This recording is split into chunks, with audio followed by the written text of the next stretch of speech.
AI technology जो सारी नई चीज़ें होती हैं बड़े काम की हैं, लेकिन अगर इसका गलत इस्तेमाल हो गया या गलती से गलत तरीके से इस्तेमाल हो गया तो कुछ का कुछ हो जाता है।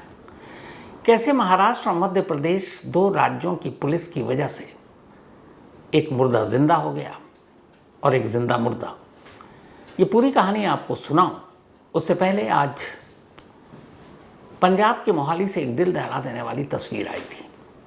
एक अमेरिकी लॉजिस्टिक कंपनी के दफ्तर में एक लड़का और एक लड़की काम करते थे। कहते हैं कि करीब 3 साल पहले दोनों इसी दफ्तर में एक साथ थे और दोनों पटियाला के रहने वाले थे। साथ काम करते करते दोनों में दोस्ती हुई, फिर प्यार हुआ, लेकिन 6 महीने पहले दोनों का ब्रेकअप हो गया। लड़की का नाम डिम्पल, उम्र 28 साल, और लड़के का नाम हरजिंदर मान उर्फ हैरी, करीब 30 साल। तो जब 6 महीने पहले ब्रेकअप हुआ तो हैरी से ये बर्दाश्त नहीं हुआ, उसके दिमाग पे इसका असर कर गया। इसके बाद वो कोशिश कर रहा था कि इस रिश्ते को वापस संभाला जाए, ब्रेकअप ख़त्म हो, लेकिन अब डिम्पल अपने रास्ते पर आगे बढ़ चुकी थी। यहाँ तक कि अब घर वाले उसके लिए रिश्ता ढूंढ रहे थे और इत्तेफाक से दोनों इसी अमेरिकी लॉजिस्टिक कंपनी में इसी दफ्तर में काम करते थे, पैकेजिंग डिपार्टमेंट में। 4 जून यानी गुरुवार यानी कल शाम के करीब 7 बजे थे। अचानक अपनी सीट से उठता है हैरी, डिम्पल की सीट पर जाता है, कुछ बोलता है और डिम्पल इससे पहले कि कुछ जवाब दे वो चाकू निकालता है और डिम्पल के गले पर ताबड़तोड़ हमला शुरू कर देता है। डिम्पल उसे किसी तरह से खुद को छुड़ाती हुई भागती हुई उसके पीछे जाता, फिर उसे पकड़ता है और उसके गर्दन और सीने पर बेतहाशा चाकू से वार करता है। तब तक दफ्तर के कुछ कुलीग बीच में आते हैं, लेकिन हैरी उन्हें वही चाकू दिखाकर धमकाता है। सिर्फ 30 से 40 सेकंड में उसने 25 से 30 वार किए थे डिम्पल पर। इसके बाद जब डिम्पल गिर गई, हैरी को यकीन हो गया कि वो बचेगी नहीं। फिर उसी चाकू से उसने अपने ठीक वहीं जहां उसने डिम्पल को मारा था, गले और सीने पर, वही चाकू अब वो अपने सीने और गले पर मार रहा था। थोड़ी देर के बाद वो भी गिरा, फिर पुलिस आई, दोनों को अस्पताल ले जाया गया। डिम्पल की मौत हो गई। हैरी की हालत इस वक्त नाजुक है और उसी अस्पताल में।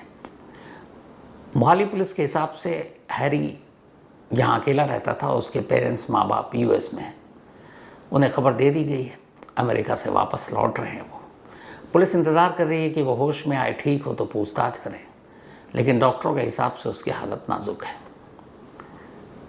तो इश्क मोहब्बत में ऐसे कई वारदातें ऐसी हुई और पता नहीं जो लोग प्यार का दम भरते हैं, रिश्तों का दम भरते हैं, फिर कैसे उन्हीं प्यार उन्हीं रिश्तों को अपने हाथों से मार डालते हैं, आज तक समझ से परे की चीज़ है। तो ये अफसोसनाक, और ख़ास तौर पर वो सीसीटीवी तस्वीर तो बिल्कुल देखने लायक भी नहीं है। जब से मैंने देखा सुबह से अजीब सा हो रहा था। कई बार बहुत सारी तस्वीरें बहुत ज़्यादा बेचैन कर देती हैं, उनमें से एक ये थी। अब आते हैं आज की कहानी के ऊपर। एआई यानी आर्टिफिशियल इंटेलिजेंस जगह जगह इस्तेमाल हो रहा है आजकल इसका। 26 अप्रैल की बात है, महाराष्ट्र के अमरावती के बुल्ढाना इलाके में एक शख्स को एक लाश मिलती है। थोड़ी सी वो लाश जली हुई थी, लाश का सिर गायब। वो शख्स फौरन पुलिस को खबर देता है। पुलिस मौके पर पहुंचती है, देखती है लाश को जलाने की कोशिश की गई, लेकिन सर गायब है तो चेहरा तो है नहीं। पुलिस आसपास अब ढूंढती है। इत्तेफाक से उस लाश से थोड़ी दूरी पर पुलिस को एक सर मिलता है। पुलिस उस सर को देखकर समझ जाती है कि ये लाश का ही सर है। अब चेहरा भी थोड़ा सा जला हुआ, पूरी तरह से पहचान में नहीं आ रहा, लेकिन आधा चेहरा एक तरफ का ठीक ठाक बचा हुआ है। उस आधे चेहरे से पुलिस को पहचान करना कि मरने वाली कौन है, क्योंकि जो लाश थी वो एक महिला की थी। अब पुलिस के पास चारों तरफ ढूंढ लिया, ना कोई विटनेस, ना सबूत, न गवाह, क्या करे। तो फिर आला पुलिस अफसरों को ख्याल आया कि चलो इसका एआई से इसकी पूरी तस्वीर बनाते हैं, इस आधे चेहरे से, कि इसका पूरा चेहरा कैसा होगा। तो फेशियल रिकग्निशन के ज़रिए, एआई के ज़रिए, उन्होंने इस टूल के ज़रिए उस मुर्दा लड़की के पूरे चेहरे को बनाने का फैसला किया। अब एक्सपर्ट लग गए, चेहरा तैयार हो गया। पुलिस को लगा कि चलो अब इसके ज़रिए वो मकतूल यानी मुर्दे की असलियत भी पहचान लेंगे और फिर उसके ज़रिए कातिल तक भी। अब पुलिस ने वो चेहरा जब बन के तैयार हो गया एआई से, उसके पोस्टर छपवाए। पोस्टर छपवाने के साथ साथ ये भी कहा कि जो भी इस लाश के बारे में या कातिल के बारे में या इसकी शनाख्त के बारे में जानकारी देगा उसे 50,000 रुपये इनाम दिया जाएगा। अब ये जगह जगह पोस्टर भी छाप दिए गए। अब इसी तरफ एक दूसरी कहानी चल रही है, और ये कहानी महाराष्ट्र के इसी बुल्ढाना के बॉर्डर के करीब, और वहाँ पे हुआ कि एक लड़की की गुमशुदगी की रिपोर्ट लिखाई गई थी, और ये रिपोर्ट लिखाई गई 1 मई को। 24 अप्रैल को ये लाश मिली थी, और 1 मई को पड़ोस के राज्य में बॉर्डर पर वहाँ एक दूसरी रिपोर्ट लिखी कि एक लड़की गायब है। अब जो मध्य प्रदेश में शिकायत लिखाई गई थी वो बुरहानपुर का इलाका था। बुरहानपुर में एक शख्स जिनका नाम बापू राय है, उन्होंने 1 मई को ये शिकायत लिखाई कि उनकी बेटी शिवानी, जिसकी उम्र करीब 22-23 साल है, वो अचानक 22 अप्रैल से गायब है। पर शिकायत उन्होंने 1 मई को लिखा। 22 अप्रैल से गायब है, 1 मई की शिकायत। इधर महाराष्ट्र में 24 अप्रैल को वो लाश मिली है, मतलब इस लड़की की, शिवानी की गुमशुदगी के 2 दिन बाद। अब इत्तेफाक से जब बॉर्डर के नज़दीकी के जो एरिया थाने होते हैं तो ये पुलिसिंग में है कि आपस में एक दूसरे को, और वो फिर आजकल नेशनल डेटा भी है, गुमशुदगी के रिकॉर्ड या रिपोर्ट शेयर करते हैं एक दूसरे पुलिस से। तो अब इधर एआई से तस्वीर बन चुकी, पुलिस ढूंढ रही है, इन्वेस्टिगेशन में लगी है। उधर मध्य प्रदेश के बुरहानपुर से एक लड़की की गुमशुदगी की रिपोर्ट डेटा बैंक में महाराष्ट्र पुलिस को नज़र आता है। अब जब पुलिस देखती है तो उसमें शिवानी की भी तस्वीर थी गुमशुदगी की, घर वालों ने दिए होंगे। अब शिवानी की एज, शिवानी का हुलिया, और सबसे इम्पोर्टेंट डेट 24 अप्रैल को सिरकटी लाश मिली थी, और 22 अप्रैल को शिवानी गायब हुई थी। गुमशुदगी की रिपोर्ट 1 मई को लिखाई थी। घर वालों ने पूछा गया तो घर वालों ने कहा, वो सब गरीब लोग, उन्होंने कहा कि और हमने पहले उसे ढूंढा, फिर हमें ये भी पता था कि एक लड़के से उसका इश्क है, तो हमें ये भी लगा कि शायद वो उसके साथ भाग गई है, लेकिन अब हमें डर लग रहा है कि कहीं उसे कुछ हो ना गया हो, इसलिए हम पुलिस के पास आए। तो ये सारी इन्फॉर्मेशन थी। अब अमरावती पुलिस ने जैसे ही इस इन्फॉर्मेशन पर नज़र पड़ी उनकी, देखा, और एआई की तस्वीर उनके सामने, शिवानी की भी तस्वीर सामने, अमरावती पुलिस को लगा केस सुलझ गया। ये जो सिरकटी लाश मिली है, थोड़ी सी जली हुई, आधा चेहरा जिसका जला हुआ, ये कोई और नहीं, शिवानी है। इधर अमरावती पुलिस ने एक और काम किया, उसने लाश बरामद की, तस्वीर खींच ली, डीएनए का सैंपल भी नहीं लिया, लाश का अंतिम संस्कार करवा दिया। अब अंतिम संस्कार करवा दिया, उसके बाद इस गुमशुदगी पे नज़र पड़ी। महाराष्ट्र की पुलिस पहुंची मध्य प्रदेश, और बुरहानपुर में पहुंची उस थाने में जिस थाने में शिवानी की गुमशुदगी की रिपोर्ट लिखाई गई थी। वहां जाकर पूरी रिपोर्ट देखी, पिता और भाई को बुलाया। अब जो पिता बापूराव और भाई अजय, ये दोनों थाने आए। अब एमपी के एक पुलिस स्टेशन में, महाराष्ट्र के एक पुलिस स्टेशन बैठकर बाप बेटे से पूछताछ कर रही है, और कह रही है आपकी बेटी 22 अप्रैल को गायब हुई, आपने 1 मई को रिपोर्ट लिखाई, ये सब क्यों किया? पिता और बेटे ने वही बताया कि हमें लगा वो अपने एक दोस्त के साथ भाग गई है, शायद शादी वादी कर ले, लेकिन अब हमें डर लग रहा है कि उसके साथ कुछ हो ना गया हो। लेकिन ये सारी चीज़ जो हुई, उसके बाद पुलिस ने गांव के कुछ लोगों से भी पूछताछ की। तो अब ये इलाके में ऐसा भी था कि ऑनर किलिंग, जिसे आजकल हॉरर किलिंग कहते हैं, मतलब एक बिरादरी में या फिर माँ बाप की मर्ज़ी के ख़िलाफ़ अगर कोई शादी कर ले तो ऑनर किलिंग हो जाती है। माँ बाप खुद अपने बच्चों को खुद मार देते हैं अपने हाथों से। तो महाराष्ट्र पुलिस को लगा नहीं, ये तो ऑनर किलिंग का मामला है। एआई की तस्वीर देखकर वो पहचान गए। अब उस तस्वीर को उन्होंने घर वालों को भी नहीं दिखाया, और ये था कि ये शिवानी है। इसके बाद पुलिस शिवानी के बाप और भाई को शिवानी के मर्डर के इल्ज़ाम में गिरफ्तार कर लेती है। गिरफ्तार करके अमरावती लाती, क्योंकि लाश अमरावती में मिली थी।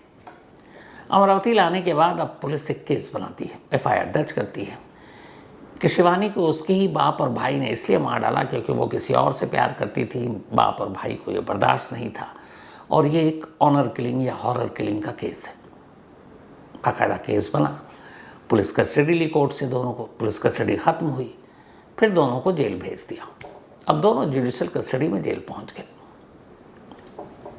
केस ख़त्म। इसके बाद मुकदमा चलेगा, चार्जशीट दाखिल होगी, सब चलता रहेगा। लेकिन फिर अचानक होता ये है कि दोनों बाप और बेटे जेल में हैं और इधर 22 दिन के बाद शिवानी लौट आती है अपने गांव।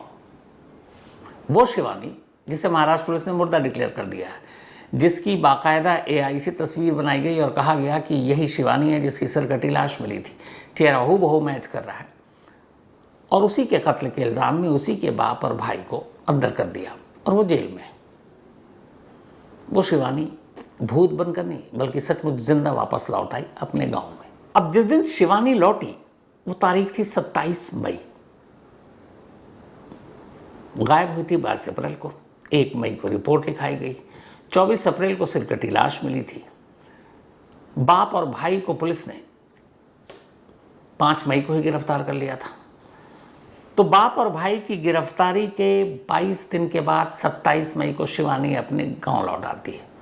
अब जब गांव वाले उसे देखते हैं तो हैरान, क्योंकि पूरे गांव को पता था कि उसी के कत्ल के इल्ज़ाम में उसके बाप और भाई को पुलिस पकड़ कर ले गई और वो जेल में है। कुछ तो घबराए डरे कि ये तो भूत प्रेत तो नहीं है, लेकिन फिर उसने बताया कि नहीं भैया मैं शिवानी हूँ। तो पूछा गया तुम कहाँ थी? तो उसने बताया कि मैं एक लड़के से प्यार करती थी, उसी के साथ भाग गई थी और उसी के साथ रह रही थी। लेकिन तभी उसी लड़के के एक जानकार ने उसे गांव से बताया कि यहाँ तो शिवानी का कत्ल हो गया है और महाराष्ट्र की पुलिस आई और शिवानी के बाप और भाई को उठाकर ले गई है और उनके कत्ल का इल्ज़ाम उन दोनों पर है। अब उस लड़के ने शिवानी को यह बात बताई कि तुम्हारा कत्ल हो चुका, तुम्हारे बाप भाई जेल में है। अब बेटी तो बेटी ठहरी, उसे लगा कि जब वो जिंदा है, उसके पिता भाई कसूर हैं, तो जेल में कैसे हो सकते हैं। तब उसने फैसला किया लौटने का और वो गांव लौट आई। सबसे पहले वो बुरहानपुर थाने पहुंचती है, उसी मध्य प्रदेश में, जहां उसके पिता ने गुमशुदगी की रिपोर्ट लिखाई और जहां से महाराष्ट्र की पुलिस उन दोनों को गिरफ्तार करके ले गई। अब वहां पहुंचकर कहती है कि मेरा नाम शिवानी है, शिवानी कामेकर, और मैं वो लड़की हूँ जिसके कत्ल के इल्ज़ाम में जिसके पिता और भाई को पुलिस ले जा चुकी है और वो जेल में है। अब बुरहानपुर पुलिस भी हैरान परेशान कि ये क्या मामला है। महाराष्ट्र पुलिस तो दावे से आई, एआई की तस्वीर दिखाई, तस्वीर भी हूबहू मिल रही है। फ़ौरन उन्होंने कहा ठीक है, अमरावती पुलिस से बात करते हैं। अब पुलिस की एक टीम उनको लेकर फिर बुल्ढाना पहुंची, महाराष्ट्र, जिस थाने में ये केस दर्ज था, जिस थाने के तहत वो बॉडी मिली थी लावारिस। अब वहाँ जब पहुंची और थाने में जाकर शिवानी खड़ी हुई और कहती है मेरा नाम शिवानी है जिसके कत्ल के इल्ज़ाम में मेरे बाप और भाई को आपने अंदर कर रखा है, मैं जिंदा हूँ। अब उनके चौंकने की बारी थी। फ़ौरन सीनियर अफसरों को खबर दी गई, एसपी एसएसपी सब पहुँचे। अब उन्हें लगा कि ये कैसे हो सकता है, पहले ही चोट खाए हुए थे। उन्होंने कहा ना इस बार पे तो भरोसा करेंगे नहीं। अब उन्होंने उसके थंब इम्प्रेशन, उसके आधार कार्ड, उसके दस्तावेज जो भी थे, पहले वो सारे गांव से इकट्ठा किया, गांव के चश्मदीदों को बुलाया, दूर के रिश्तेदारों को बुलाया, नज़दीक के रिश्तेदारों को बुलाया, पड़ोसियों को बुलाया और बोला भैया पहचानो, क्या ये वही है अजय की बहन और जिसके बाप और भाई को हमने जेल में डाला जिसके कत्ल के इल्ज़ाम में? सभी ने कहा यही है। फिर उसके जो डॉक्यूमेंट्स थे उसके आधार पर पता चल गया कि तो सच कह रही है, शिवानी है। अब पुलिस क्या करे?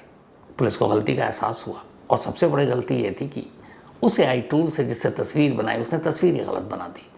उस तस्वीर में आधे चेहरे के हिसाब से बाकी का चेहरा बना दिया शिवानी का, और बदनसीबी ये कि उसी दौरान शिवानी गायब हो गई। तो उनके पास एक मोटिव भी था। अब खैर क्या करे, जो जिंदा है उसके कत्ल के इल्ज़ाम में कैसे कोई जेल में रह सकता है। पुलिस ने फ़ौरन अपनी एक रिपोर्ट बनाई। इसके बाद वो अदालत में भेजा गया। अदालत में जाने के बाद 24 दिन तक जेल में बिना किसी जुर्म के रहने के बाद शिवानी के पिता और भाई दोनों जेल से बाहर निकले। 24 दिन उन्होंने यूं ही जेल में निकाल दिए अपनी उस बेटी और बहन के कत्ल के लिए जो जिंदा थी। अब वो तो निकल गई शिवानी अपने बाप और भाई को जेल से निकाल कर। अब बुल्ढाना पुलिस की टेंशन ये कि फिर जो जली हुई लाश मिली जिसका सर कटा हुआ और चेहरा एआई ने कुछ और बना दिया, वो कौन है? अब इसके लिए ऊपर आला अफसरों तक, अमरावती रेंज के जो टॉप पुलिस ऑफिशियल हैं उन तक बात पहुंची।